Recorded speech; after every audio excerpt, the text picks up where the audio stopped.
Tier film. Tier film तो tier film में ये 3 लेयर बनाए हैं, आउटर लेयर, मिडल और इनर। इनर के अंदर जो लेयर आएगा उसके बाद आएगा कॉर्निया, और सबसे आउटर लेयर जो है उसके बाहर आएगा एयर।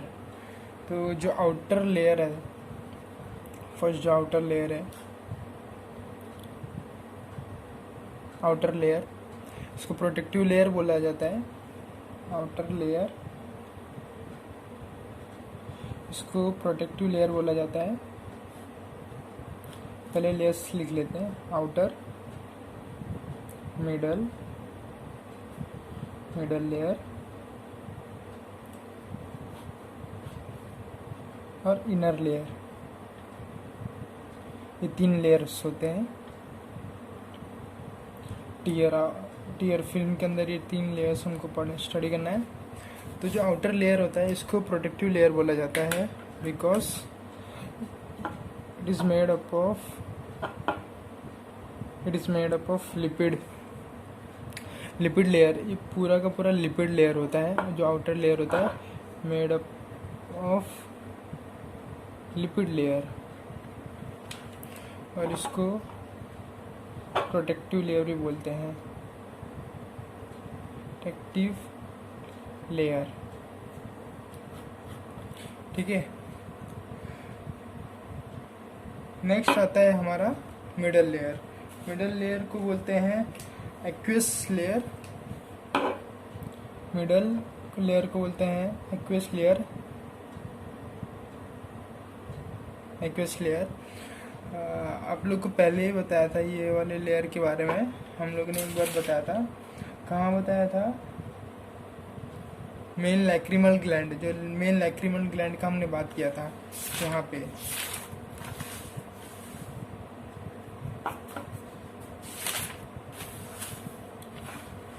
जो मेन लैक्रिमल ग्लैंड का हमने जब एनाटॉमी किया था, तब मैंने वहाँ पे बताया था कि जो लैक्रिमल ग्लैंड है वो सीक्रेट कहाँ पे करता है, एक्वस लेयर में करता है। Aqueous layer of the tier film, वहाँ पे ये सीक्रेट करता है।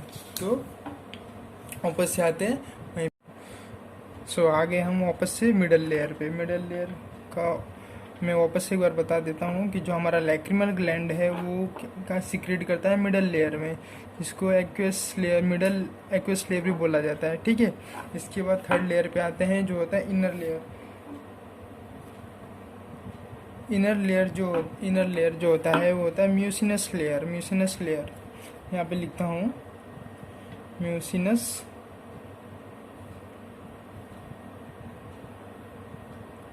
लेयर होता है। और यहाँ पे क्या और कौन से ग्लैंड्स और सेल रहते हैं, तो इसके अंदर जो मिडल लेयर है इसके अंदर होते हैं और गॉबलेट सेल्स एंड मांस ग्लैंड। इसके अंदर एक रहता है इनर लेयर में आपको दिखेगा म्यूसिनस लेयर। ये होता है म्यूसिनस लेयर के नाम से भी बोला जाता है। और इसके अंदर होता है गॉबलेट सेल और मांस ग्लैंड। ठीक है।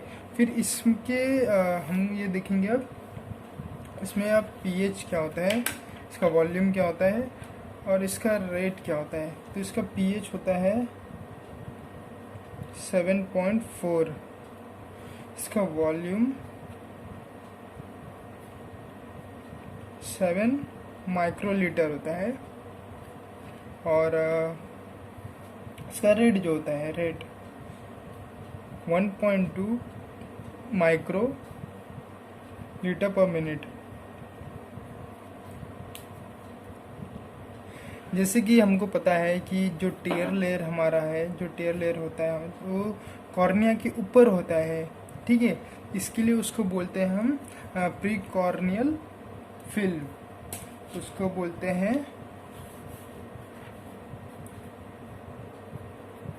Pre corneal film. तो 2 नाम से जाना जाता है, टीयर फिल्म भी होता है और प्री कॉर्नियल फिल्म भी बोला जाता है इसको। ठीक है। अभी ये हो गया हमारा पूरा टीयर फिल्म। तो नेक्स्ट टॉपिक हम देख रहे हैं, जो नेक्स्ट पार्ट है हमारा ड्राई आइज। ड्राई आइज तो फटाक से इसमें हम डायग्राम बनाते हैं। डायग्राम, तो ये रहा हमारा डायग्राम। तो अब डायग्राम में एक और चीज़ हम लिख लेते हैं फटाक से, जो कि है हमारा लेयर्स। ये हमारा इनर लेयर, इनर होता है हमारा लिपिड लेयर। दूसरा हमारा middle layer, middle aqueous layer. और तीसरा हो गया हमारा इनर लेयर, इनर लेयर हो गया हमारा म्यूसिनस लेयर। इसके बाद हम देखेंगे कि हर ड्राई आइस जो रहता है वो हर लेयर में कैसे कैसे हो सकता है, ठीक है। तो अगर लेयर 1 में होगा तो उसका रीजंस क्या क्या हो सकता है, तो देखते हैं। तो फिर उसका रीजंस हो सकते हैं deficiency of vitamin A, then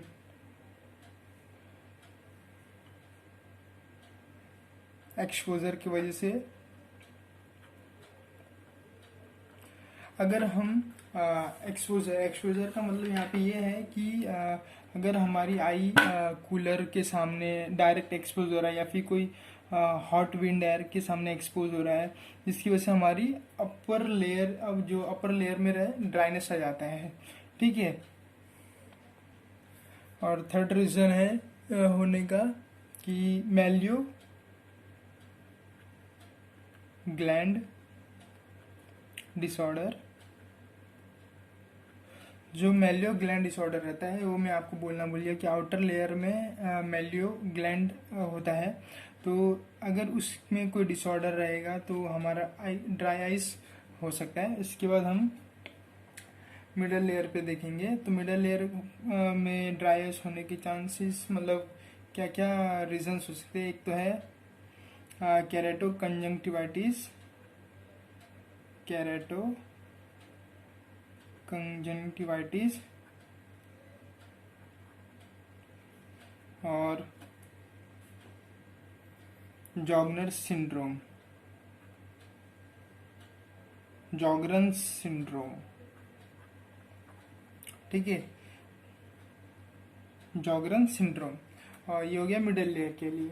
और इनर लेयर में बर्न्स, बर्न्स कौन से, केमिकल्स, अल्कलाइज, एसिड्स अगर किसी पर्सन पे थ्रो हुआ है, तो अगर वो एसिड या केमिकल्स जो भी है वो हमारे थर्ड लेयर तक जा रहा है तो उसमें प्रॉब्लम हो सकता है, ड्राई आइस और चांसेस है ज़्यादा ऑकरिंग होने के। इसके बाद हम टेस्ट देखते हैं कि ड्राई आइस का टेस्ट में, ड्राई आइस होने का टेस्ट क्या क्या किया जाता है। तो टेस्ट, तो जो फर्स्ट टेस्ट किया जाता है यहाँ पे वो है शर्मर्स टेस्ट। Schirmer test. इस टेस्ट में क्या किया जाता है कि हमारे दोनों आइस है, ठीक है, ये दो हमारे आइस है, तो इस दोनों आई के ऊपर दो एक एक स्ट्रिप लेके इन दोनों के ऊपर रखने गए, और जो हमारा वाटरी कंटेंट रहेगा वो इसके ऊपर एब्जॉर्ब होएगा। आपको पता ही है कि हमारा आइस में हमेशा वाटरी कंटेंट रहता है। तो अगर उसका कंटेंट लेस देन 10 mm आया तो उसका मतलब हो जाएगा, कंफर्म हो जाएगा कि ड्राई आइस है ये। इसके बाद सेकेंड टेस्ट किया जाता है वो है टी बट। इसका फुल फॉर्म है टीयर ब्रेकअप टाइम। इसका फुल फॉर्म है टीयर ब्रेकअप टाइम। तो अगर हमारे जो भी हमारा लैक्रिमेशन जो हमारे चांसेस रहते हैं, सबसे ज़्यादा पॉसिबिलिटीज रहते हैं कि कुछ भी हो, अगर हमारे आइस के अंदर इरिटेशन कोई भी चीज़ की हो तो लैक्रिमेशन बहुत फास्ट होता है। जो इसका मतलब ये है कि हमारे आँखों के आंसू बहुत जल्दी निकलने लग जाते हैं, जिसकी वजह से क्या होता है कि अगर हमारा उस टाइम अगर लेस देन 10 सेकेंड है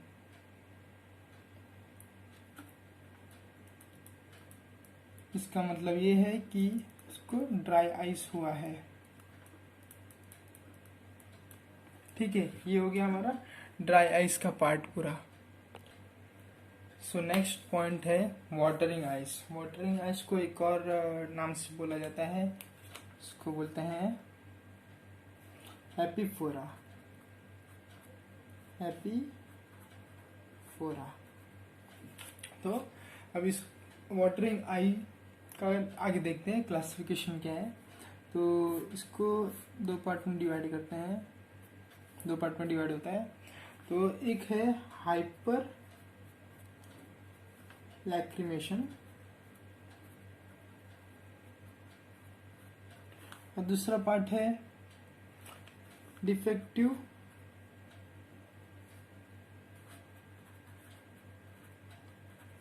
ड्रेनेज। ठीक है, हाइपर लैक्रिमेशन हम पढ़ते हैं पहले। हाइपर लैक्रिमेशन का मतलब ये है कि हमारे आंखों में ज़्यादा आंसू आना। तो इसके बस दो मेन रीजंस है। पहला है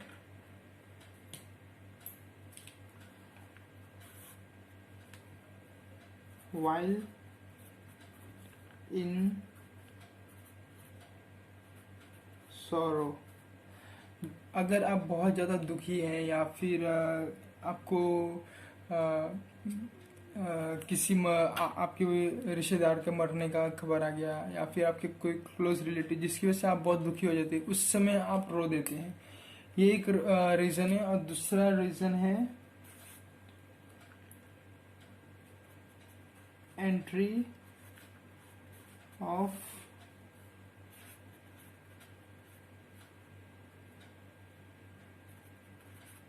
फॉरेन पार्टिकल।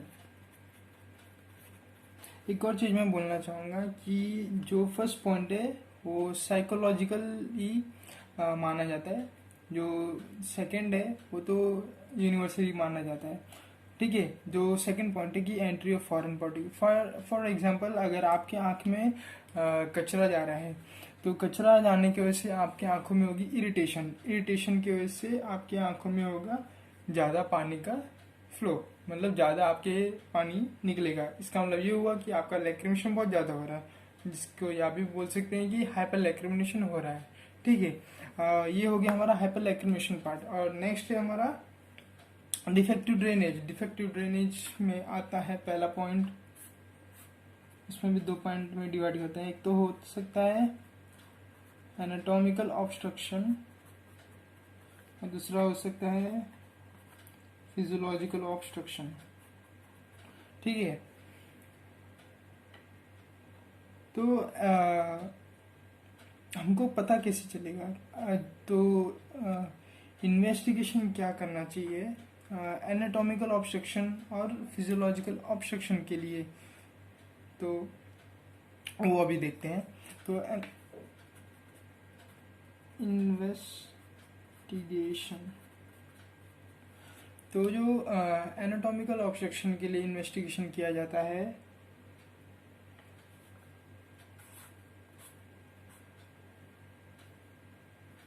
DCG, जो कि होता है डेक्रियोसिस्टोग्राफी।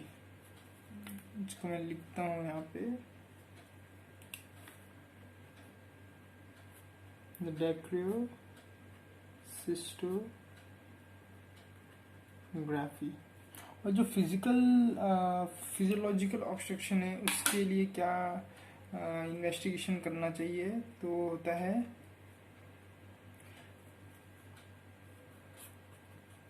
DSG। इसका फुल फॉर्म है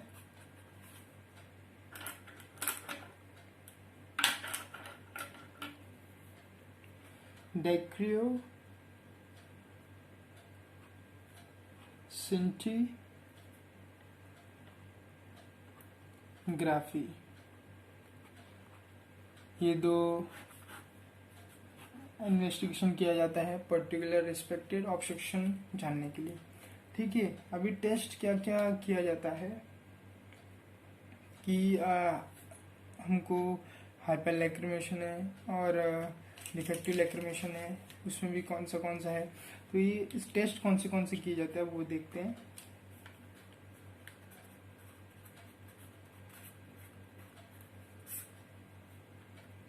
तो पहला टेस्ट है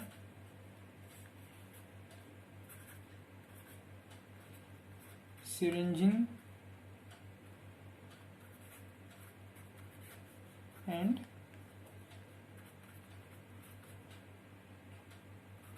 प्रोबिंग। ये तो सिंपल सा है, सिरिंज और प्रोबिंग करना, जिसकी वजह से अगर लैक्रिमेशन ज़्यादा रहेगा तो नॉर्मली इसमें हाइपर लैक्रिमेशन में किया जाता है सिरिंजिंग एंड प्रोबिंग। जबकि जिस मतलब जहाँ पे ज़्यादा पानी भर गया है या कुछ ऑब्स्ट्रक्शन है तो उस हाइपर लैक्रिमेशन में ज़्यादा किया जाता है। और जो नेक्स्ट टेस्ट है वो है FDT। इसका फुल फॉर्म है फ्लोरेसेंस डिसअपियरेंस टेस्ट।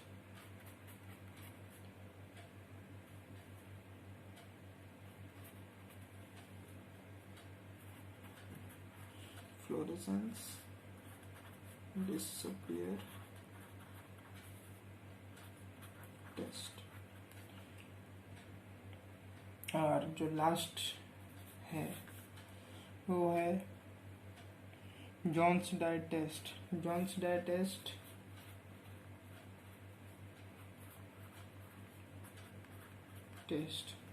तो जॉन्स डाइट टेस्ट भी दो पार्ट में है, तो प्राइमरी, दूसरा है सेकेंडरी।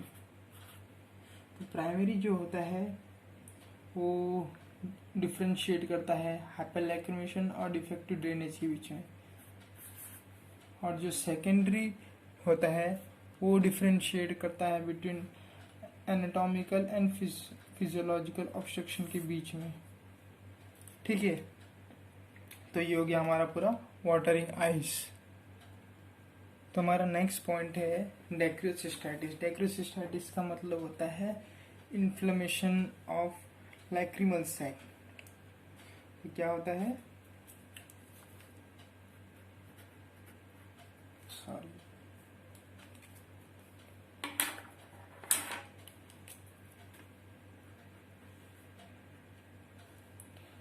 इन्फ्लेमेशन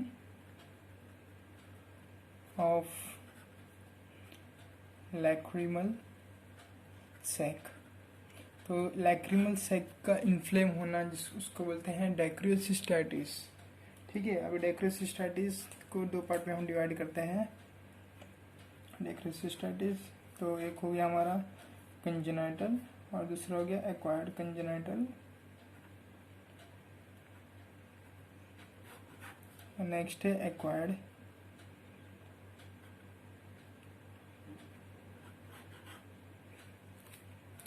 एक्वायर्ड में भी दो टाइप है, एक्यूट और क्रोनिक। ठीक है, तो पहले हम देखते हैं कंजेनाइटल। कंजेनाइटल डेक्रियोसिस्टाइटिस भी बोलते हैं, या फिर इसको एक और नाम से बोला जाता है कंजेनाइटल नेज़ोलैक्रिमल डक्ट ऑब्स्ट्रक्शन, जो कि होता है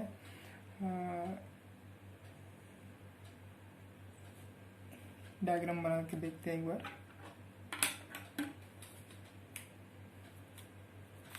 ये है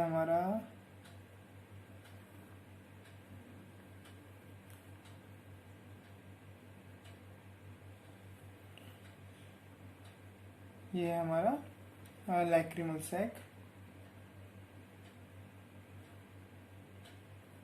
तो यहाँ पे एक कंजेनाइटल में इसमें क्या प्रॉब्लम होता है, तो होता है नेजो कंजेनाइटल नेज़ोलैक्रिमल डक्ट ऑब्स्ट्रक्शन होता है इसमें।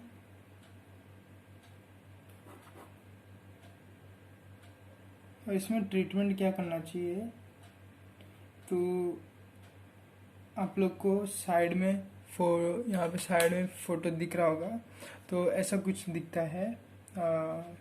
इसमें होता क्या है कि जो हमारा ये रहता है लैक्रिमल जो सैक रहता है वो इन्फ्लेम हो जाता है। तो इसको ट्रीटमेंट क्या करना चाहिए, तो इसमें ट्रीटमेंट क्या करना चाहिए हमको,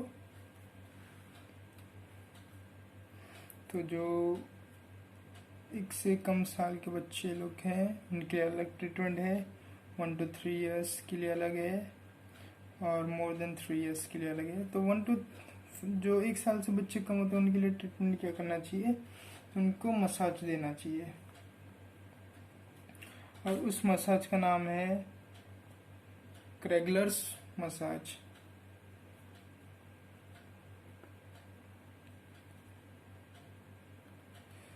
का नाम है क्लिगलर्स मसाज। और जो 1 to 3 years के जो बच्चे होते हैं उनको हम प्रॉब्लम करते हैं अंडर जनरल एनेस्थेशिया करते हैं, उनको जनरल एनेस्थेशिया देके प्रॉब्लम करके उनका ट्रीटमेंट किया जाता है।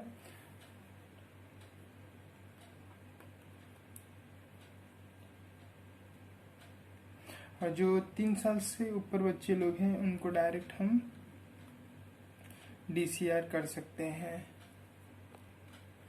DCR डेक्रोसिस्टोराइनेक्टोमी।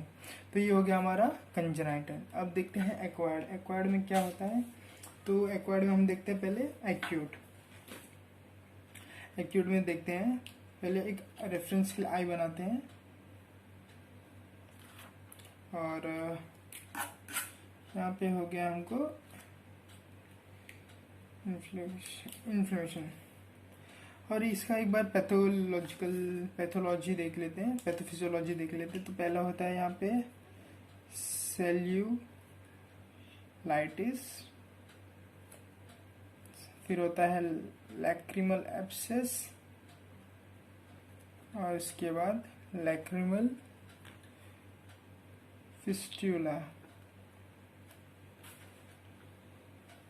और इसके अंदर जो ऑर्गेनिज्म इन्वॉल्व रहता है उसको बोलते हैं, तो इसके अंदर जो ऑर्गेनिज्म इन्वॉल्व रहता है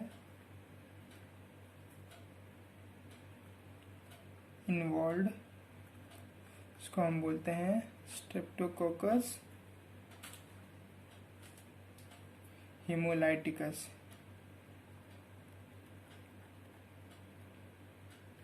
उसको ऑर्गेनिज्म को बोलते हैं स्ट्रेप्टोकोकस हेमोलाइटिकस। तो ये हो गया हमारा एक्यूट वाला पार्ट। और क्रोनिक वाला पार्ट में क्या होता है, जो हमारे आई रहता है उसके ऊपर मोल्स हो जाते हैं, और इसके लिए डायरेक्ट ट्रीटमेंट होता है DCR डेक्रोसिस्टोराइनेक्टोमी। तो ये हो गया हमारा पूरा डेक्रोसिस्टाइटिस। Thank you.